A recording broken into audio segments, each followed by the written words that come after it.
आप अपने घर के किचन में या जो रेफ्रिजरेटर है उसमें नज़र दौड़ाइए, कितनी चीज़ें ऐसी हैं जो पैकेट बंद हैं। आखिर ये बात हम क्यों कर रहे हैं? यहाँ पर बात हो रही है प्रोसेस्ड फूड की, अल्ट्रा प्रोसेस्ड फूड की, और वो किस तरीके से नुकसानदायक है। इस पर बात करने के लिए हमारे साथ डॉक्टर सुनीला गर्ग हैं, जो national institute of health and family welfare की एडवाइजरी कमेटी की चेयरपर्सन है, जो थिंक टैंक है भारत सरकार का कि किस तरीके से पॉलिसी बननी चाहिए, उसकी चेयरपर्सन है। मैम, बहुत बहुत शुक्रिया कि डेमोक्रेसी से बात करने के लिए। अगर दर्शकों को आप सामान्य भाषा में बताएं, प्रोसेस्ड फूड क्या है, अल्ट्रा प्रोसेस्ड फूड क्या है, और वो किस तरीके से बच्चों पर असर डाल सकता है अगर उसको आप नज़रअंदाज करेंगे तो? देखिए, पहली बात तो मान के चलनी है, फूड की अगर प्रोसेसिंग हो रही है, यानी कि हम किसी भी तरह से उसको बना रहे हैं, उसमें तेल ऐड कर रहे हैं, उसमें मसाला भी ऐड कर रहे हैं, तो प्रोसेसिंग होगी। और जितना ज़्यादा हम उसका प्रोसेसिंग करते चले जाएंगे, फ्लेवर वगैरह मिलाएंगे, फ्लेवर वगैरह मिलाएंगे, पर मेन रिलेटेड है आपकी उसकी कैलोरीज कितनी बढ़ जाती हैं। और जितनी बार उसको आप फ्राई करेंगे, जितना ज़्यादा तेल डाल के आप पकाएंगे, बार बार पकाएंगे, और उसमें केमिकल्स भी मिलाएंगे, क्योंकि कई बार आप देखेंगे कि कुछ चीज़ें ऐसी हैं जो कि आपको मार्केट में पैकेट्स के फॉर्म में, जैसे कि आपने खुद ही बताया कि आपको रेफ्रिजरेटर में आपको पैकेट्स मिलेंगे, तो वो आपको हो सकता है बर्गर का पैकेट हो, चिप्स के पैकेट्स हों, इस तरीके से बहुत सारे प्रोसेस फूड्स हैं, सैंडविचेस हों जो कि बच्चा बाहर से ख़रीद के लेके आया और फ्रिज में रख दिया कि मैं कल खाऊंगा, जिसमें मेयोनेज़ है, जिसमें तो जितनी भी प्रोसेसिंग होती चली जाएगी। और आम भाषा में मैं अगर कहूँ कि हम बाहर से अगर कुछ खाना खाते हैं और मान लो कोई समोसे ही तल रहा है, और समोसे उसने 4 या 5 बार तले हैं उसी समोसे को, तो उसकी प्रोसेसिंग बहुत ज़्यादा होती चल जाएगी, तो वो बहुत ही ज़्यादा नुकसानदायक है। अब क्यों नुकसानदायक है? क्योंकि हमारे देश में आप देखेंगे कि केवल मोटापे की मात्रा नहीं, बल्कि नॉन कम्युनिकेबल डिजीज़, यानी कि diabetes, hypertension, high blood pressure का होना, और या स्ट्रोक, यानी कि काफ़ी लोग अब देखते हैं कि बहुत जल्दी 45-50 ईयर्स के होते हैं तो उनको स्ट्रोक कि यानी कि लकवा मार जाना। तो ये चीज़ें जो हैं ये काफ़ी ज़्यादा मात्रा में पाई जाती हैं। और अभी एक शोध से ये भी पता चला है कि हमारे पास में लगभग 110 मिलियन जो हमारी पॉपुलेशन है वो डायबिटीज़ से ग्रसित है, और उससे ज़्यादा नंबर जो है प्री डायबिटीज़ है, यानी कि वो डायबिटीज़ होने की कगार पे हैं। तो आप देखिए कि हमारे देश में कितने लोग जो हैं डायबिटीज़ और प्री डायबिटीज़ से सफ़र करें, और इसमें अगर हम हाइपरटेंशन वगैरह ऐड कर देंगे तो ये नंबर हमारा कहीं ज़्यादा हो जाएगा। तो इस तरीके से हमें इन बीमारियों को भी बचाना है और लोगों को स्वस्थ भी रखना है। कुल मिलाकर मैम ये कह सकते हैं कि इसमें जो है ये समझना भी ज़रूरी है, क्योंकि आप जब उसमें फ्लेवर मिलाते हैं, आप स्वीटनेस मिलाते हैं, आप प्रिजर्वेटिव्स मिलाते हैं, तो वो घातक हो जाता है, और उसका जो असर होता है आपके बच्चे पे या परिवार में किसी भी व्यक्ति पे, वो बहुत ख़तरनाक होता है। मैम, ख़ासतौर पे अगर बच्चों की बात करें कि आप बाज़ार में जाते हैं, आपने इजीली सब कुछ दिलवा दिया जो पैकेट्स वाले आइटम हैं, तो कुल मिलाकर वो नुकसान करेगा अगर ज़्यादा कंज्यूम कर रहे हैं। देखिए, बेसिकली जो मैंने आपको बताया कि हर एक चीज़ की हमने अगर non communicable disease, non communicable यानी कि वो मेरे को आएगा, दूसरे को नहीं जाएगा, वो डिपेंड करेगा कि उसका खान पान कैसा है, उसका व्यायाम कैसा है, उसकी दिनचर्या कैसी है।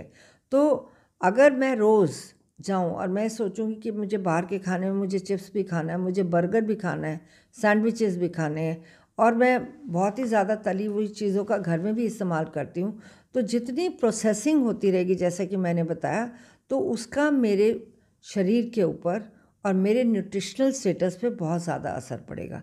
और उसके साथ में आप ये भी देखेंगे कि हमारा लाइफस्टाइल बहुत ज़्यादा सेडेंट्री होता चला जा रहा है। यानी कि पहले आप देखेंगे कि बच्चे आम तौर पे शाम को स्कूल से आते थे या दोपहर को स्कूल से आते थे, बस्ता फेंका और पार्क में खेलने कूदने निकल गए, तो ये उनकी एक्सरसाइज होती थी।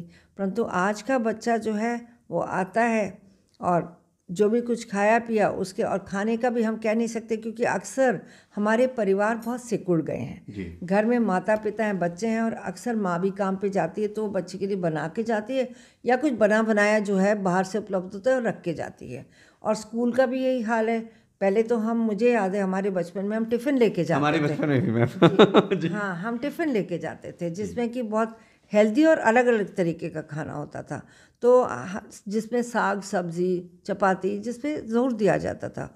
और पहले हम देखेंगे कि मैं महाराष्ट्र भी काफ़ी समय रही हूँ, वहाँ पे बाजरे का भी काफ़ी प्रचलन होता है, तो भाकरी रोटी काफ़ी कॉमन है। और आप इसी तरह से बिहार में भी देखेंगे, वहाँ भी अलग अलग जो है हमारे कार्बोहाइड्रेट्स अलग अलग सोर्सेस से, जिनको हम मिलेट्स कहते हैं, वहाँ से आते हैं। तो अब बच्चों पे हम आ जाएं तो आज का बच्चा जो है आके वो अब सोफे पे या कुर्सी पे बैठ के सारा टाइम वो टीवी देखता है, और साथ ही साथ में उसका मुंह चल रहा होता है, वो चिप्स भी खाएगा या कुछ माँ ने समोसा बनाया या पकौड़ा बनाया या मैगी 2 मिनट, ये सब प्रोसेस्ड आइटम्स हैं। तो जिसका कि हमारे शरीर पे बहुत ज़्यादा बुरा असर पड़ा। आप टिफ़िन की भी बात कर रही थी मैम, आप अपने दौर में टिफ़िन की बात, और आज के दौर में जी क्या हो रहा है? आज के दौरान में टिफ़िन नहीं है। आज के दौरान में ज़्यादातर मदर्स या तो कुछ ख़रीदा हुआ, रात को सैंडविच लेके बच्चे को टिफ़िन में वही रख दिया, या साथ ही साथ अगर नहीं है उनको समय तो नूडल्स बना के दे दिए, बस 2 मिनट वाले नूडल्स, या कुछ चीज़ ऐसी रखी है वो लेके आई हैं, उसको फ्राई करके देना है, फ़ौरन फ्राई करके दे दिया, या ना हुआ तो उनको कहेंगे पॉकेट मनी, यही काफ़ी, आप स्कूल कैंटीन से ले लीजिएगा। और स्कूल कैंटीन आपको पता ही है कि स्कूल कैंटीन चलती ही फ्राइड फूड्स के ऊपर है, यानी कि वहाँ पे समोसा होगा, पकौड़ा होगा, सैंडविच होगा, इस पे कैंटीन चलती है। क्योंकि जितना आप उसमें तेल डालेंगे, उसको टेस्टी बनाने की कोशिश करेंगे, जो कि हमारे लिए बहुत ज़्यादा और ख़ासकर बच्चों के लिए, हर उम्र के लिए नुकसानदायक है। परंतु हमारी नींव जो है वो बचपन से होती है, और हमारी नींव अगर सुदृढ़ नहीं होगी तो सारी उम्र के लिए ये हमारे शरीर के लिए बहुत ही नुकसानदायक है। तो जब बच्चा मोटापा उस पर चढ़ना शुरू होगा तो बाकी काम भी नहीं कर पाएगा, और तरह तरह की बीमारियां और भी आनी शुरू हो जी जी बिल्कुल, तरह तरह की बीमारियां आनी शुरू होगी। और फिर एक हमारा पीयर प्रेशर बहुत स्ट्रांग होता है, पीयर प्रेशर के चक्कर में वो खाता है और पीयर प्रेशर के चक्कर में मारा भी जाता है। जब वो मोटापा होएगा, वो सब बच्चों के साथ मिलकर नहीं खेल पाएगा तो अलग हो जाएगा। तो मेंटल इलनेसेस आज की तारीख में आप देखेंगे बच्चों में, स्कूल के बच्चों में बहुत ज़्यादा मात्रा में, केवल स्कूल का स्ट्रेस एंड स्ट्रेन नहीं है, परंतु उनका अपना लाइफस्टाइल भी है, जिसकी वजह से मेंटल इलनेसेस बहुत कॉमन है।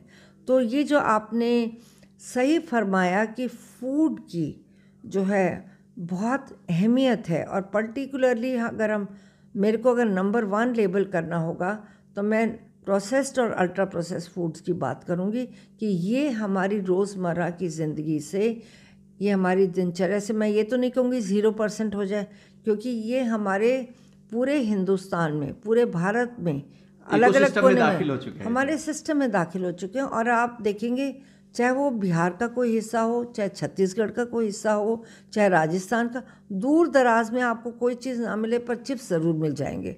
तो ये बहुत ध्यान देने वाली बात है कि फूड इंडस्ट्री का पेनिट्रेशन कितना ज़्यादा है। तो इस मुद्दे पे हम लोग 2011 से food safety standards of India के माध्यम से और इन इंडस्ट्री से भी बात करें कि कम से कम एटलीस्ट पैकेज पे लेबल होना चाहिए, ताकि एक आम आदमी समझ सके कि ये फूड रिच इन कार्बोहाइड्रेट्स है, रिच इन कैलोरीज़ है, रिच इन सॉल्ट है, रिच इन शुगर है। जब उस चीज़ को हम लाल कर देंगे तो आप खाने से पहले 2 मिनट सोचेंगे। विदेशों में ऐसा हुआ है मैम? जी, विदेशों में हुआ है, चिली वगैरह बहुत सारी कंट्रीज़ में उन्होंने फ्रंट ऑफ पैकेज किया है, और उस पर बहुत सारे शोध भी हुए हैं, और इस पर बहुत सारे पेपर्स भी पब्लिश है। High in calories, high in sodium, high in sodium मतलब सॉल्ट की बात मैं करी, high in sugar, high in fat. तो ये है कि फूड इंडस्ट्री भी फिर कॉशियस हो जाएगी कि हमें ये फूड जो है इस तरीके से बनाना है कि इतनी कैलोरीज़ हैं इसमें, यानी कि आप जब अल्टीमेटली खाने को खाएंगे, जो भी पैकेट आप खाएंगे, तो कैलोरीज़ हमें शरीर को मिलेंगी। तो कैलोरीज किससे ज़्यादा आ रही है? फैट से ज़्यादा आ रही है या हमारे कार्बोहाइड्रेट से ज़्यादा आ रही है? तो इसका बहुत अहमियत है कि फ्रंट ऑफ पैकेज लेबलिंग पे हमें बहुत ज़्यादा तवज्जो देनी है, ताकि, और हम ये ना समझें कि हमारे लोग अनपढ़ हैं, क्योंकि सरकार को भी बार बार ये डायलॉग हम लोग लेते हैं कि बेसिकली लेबलिंग भी होनी चाहिए और लोगों को उस लेबल का मतलब भी समझ में आना चाहिए, सिंप्लीफाई वे में। बिल्कुल सिंप्लीफाइड वे में। और इसकी जानकारी हमें हर एक शिक्षक को भी देनी है ताकि वो खुद भी समझे और बच्चों को भी समझाए। क्योंकि आप थिंक टैंक का हिस्सा भी हैं मैम, तो ये अपने आप में बहुत जो पॉलिसी मेकिंग होती है और जिसको लेके आप पहल भी कर रही हैं, पेरेंट्स को सामान्य भाषा में क्या कहना चाहेंगे अपने बच्चों को लेके, खासतौर पे पैकेज्ड फूड की बात की जाए, क्या कहेंगे उनको कि कितना दें कितना ना दें, कितना संयम बरतें, नहीं तो आने वाला वक्त जो है वो ख़राब हो सकता है? बहुत ही सही सवाल है परिमल जी आपका। मैं तो ये कहूँगी कि संयम बरतना चाहिए। मैं ये नहीं कहूँगी कि 100% कम कर दीजिए। जिस चीज़ की लत लग चुकी है, हम इवन तंबाकू की भी यही बात करते हैं कि आप धीरे धीरे फोकस करिए, बच्चों को हम धीरे धीरे समझाएं, परंतु चेंज हमारे घर से आएगा। घर में अगर तीनों टाइम हम यानी कि नाश्ते की बात करें, दोपहर के खाने की बात करें और रात की बात करें, हमारी जिस तरह से दिनचर्या अगर उसके हिसाब से हम काम करेंगे उस दिशा में, तो नेचुरल सी बात है कि बच्चे घर के खाना खाने के आदी होंगे। और ज़रूरी बात है कि कैंटीन्स पे भी निगरानी रखी जाए। तो केवल पेरेंट्स का ही जिम्मा नहीं, हमें चहुतरफी तरीके से इस पे काम करना पड़ेगा, तभी हम इस दिशा में जो है प्रोसेस्ड फूड और अल्ट्रा प्रोसेस्ड फूड को कम कर पाएंगे। जागरूकता ही इस दिशा में जो मैं कहूँगी सही कदम होगा। अगर हमें नॉन कम्युनिकेबल डिजीज़ को एड्रेस करना है, हमारे बच्चों को स्वस्थ रखना है और उनको मोटापे से बचाना है, तो ये हमारी दिशा, मैं इसको बहुत ज़्यादा इस जो मैंने बताया ये सारे बहुत इम्पॉर्टेंट पहलू हैं। शुरुआत घर से होनी चाहिए, स्कूल तक जानी चाहिए और चारों तरफ जागरूकता होनी चाहिए। एक चीज़ और मैम, आपसे चर्चा हो रही थी, ज़्यादा वक्त नहीं लूँगा, लेकिन आपने अक्सर कहा है कि थाली में अलग अलग कलर का अलग अलग मायने मतलब होता है, कंप्लीट थाली। किस किस कलर से क्या क्या मायने मतलब है, अगर वो थाली अगर बता पाए मैम, ताकि वो जब हम फास्ट फूड जंक फूड की बात कर रहे हैं तो कंप्लीट थाली की भी बात कर ले, खासतौर पे बच्चे और उनके माता पिता और उनके दादा दादी को लेकर भी, तो जो कंप्लीट थाली है उसमें कलर से किस किस तरीके से हम डिफाइन करते हैं? बेसिकली ये देखिए, अगर हम थाली में सब रंग रखेंगे, आप देखेंगे हमारे पास में हरी सब्जी भी आती है, लाल टमाटर भी आते हैं, हमारे पास में विभिन्न कलर आप ले लीजिए। आंवला है तो चटनी के लिए हरा, आंवला है तो चटनी के लिए हरा है, धनिया भी हरा है, कच्चा आम भी हरा है करके अगर हमें चटनी बनानी है उसकी बात हम करते हैं। परंतु आप देखेंगे कि आपके जितने भी इवन कैलोरीज, तो हमारी इससे ज़्यादा मिनरल्स विटामिन वगैरह आएंगी। और उसमें हम चपाती भी रखते हैं, चपाती हमारे मिलेट्स बेस्ड भी होनी चाहिए करके, तो सफ़ेद रंग हो गया उसका। चावल हैं आपके, पॉलिश चावल ना लें, मैं ये कहूँगी अनपॉलिश चावल लें, ठीक है। तो आपकी सलाद भी बहुत अलग अलग तरीके की होगी, अलग अलग रंग की हो गई, और हमारी थाली भी अलग अलग रंग की होगी, तो वो देखने में बहुत सुंदर लगेगी, खाने में बहुत अच्छी लगेगी। और हम कोशिश ये रहनी चाहिए कि थाली में केवल रंग ना दिखाई दें, परंतु वो हमारे किचन में भी वो प्रवेश करें, ताकि हम अलग अलग तरीके के खाने जो है खुद भी खा सकें और बच्चों को भी खिला सकें और परिवार भी इससे उसका मैं फ़ायदा होगा करके मैं ये कहना चाहूँगी।